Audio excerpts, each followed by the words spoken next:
بسم اللہ الرحمن الرحیم۔ السلام علیکم ورحمۃ اللہ وبرکاتہ۔ آپ کے ساتھ یہ رمضان المبارک کا کل جو تیسری جمعرات آ رہی ہے، اس کا ایک بہت ہی طاقتور اور اسی طرح بہت آسان وظیفہ شیئر کر رہی ہوں۔ یہ وظیفہ بہت ہی فضائل و برکات کا حامل ہے،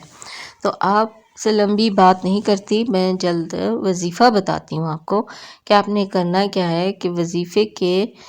شروع کرنے سے پہلے اور آخر 11 مرتبہ درود ابراہیمی پڑھنا ہے، اور درود ابراہیمی بہت برکت والا ہے۔ اگر آپ کے پاس کیونکہ یہ وظیفہ نماز عصر کے بعد کرنا ہے، تو اگر آپ کے پاس ٹائم کا مسئلہ ہو تو آپ چھوٹا درود پاک بھی پڑھ سکتے ہیں، لیکن بہتر یہ ہے کہ درود ابراہیمی پڑھیں، تو یہ بہت ہی زیادہ مؤثر اور طاقتور عمل ہے۔ اچھا، اب درمیان میں آپ نے 300 مرتبہ یہ پڑھنا ہے، یا وہاب یا فتاح، یا وہاب یا فتاح کا ورد کرنا ہے، اور اپنی خالی جھولی کو اٹھا لے اور اللہ کی بارگاہ میں رو رو کر مانگے اور گڑ گڑا کر مانگے، اور نا امید نہیں ہونا اور مایوس نہیں ہونا، کیونکہ مایوسی ایک کفر ہے، اور اللہ تعالیٰ کو مایوسی بالکل پسند نہیں ہے، کیونکہ یاد رکھیں انسان کی زندگی میں اتار چڑھاؤ آتا رہتا ہے،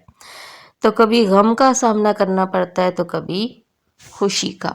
تو دونوں حالتوں میں اللہ تعالیٰ کا شکر ادا کرنا چاہیے۔ تو کبھی بیماریوں میں گھیر لیا جاتا ہے، کبھی رزق کی مقدار زیادہ ہو جاتی ہے، کبھی کم ہو جاتی ہے،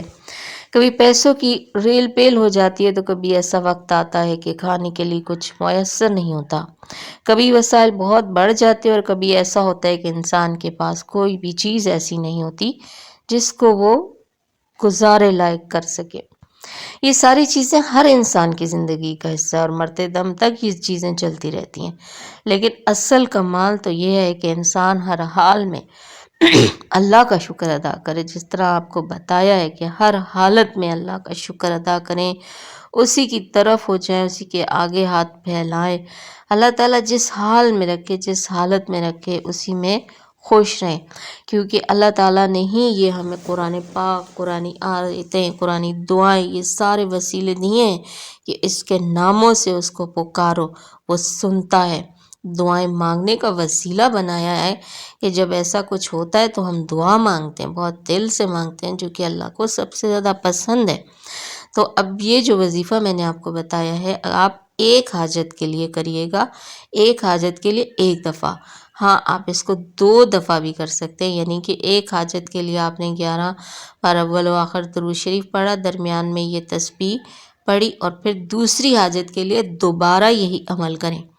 اور دوسری حاجت کی دعا مانگیں۔ اس طرح آپ یہ جو ہے ہر حاجت کے لیے الگ الگ اس کا عمل کر سکتے ہیں، اور آپ اس کو وظیفے کو آگے شیئر کریں، لوگوں کو بتائیں، نہ جانے آپ کے بتانے سے کس کو اس کا فائدہ پہنچتا ہے، اور اس فائدے میں آپ کا بھی حصہ، آپ کو بھی صدقہ جاریہ کا ثواب حاصل ہوگا۔ اس لیے ایسی چیزیں لوگوں کو شیئر کرنا ضرور چاہیے۔